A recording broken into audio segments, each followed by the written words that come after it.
اور یاد کرو جب ان سے کہا گیا کہ اس شہر میں سکونت اختیار کر لو اور اس میں جہاں سے جی چاہے کھانا پینا، اور ہاں شہر میں جانا تو حتتن کہنا، اور دروازے میں داخل ہونا تو سجدہ کرتے ہوئے، تو ہم تمہارے گناہ معاف کر دیں گے اور نیکی کرنے والوں کو اور زیادہ دیں گے۔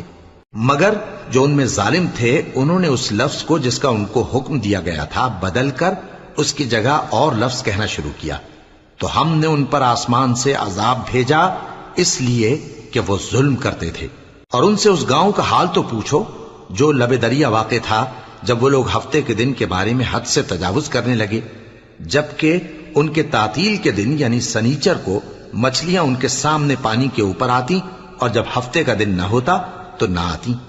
اسی طرح ہم ان لوگوں کو ان کی نافرمانیوں کے سبب آزمائش میں ڈالنے لگے۔ اور جب ان میں سے ایک جماعت نے کہا کہ تم ایسے لوگوں کو کیوں نصیحت کرتے ہو جن کو اللہ ہلاک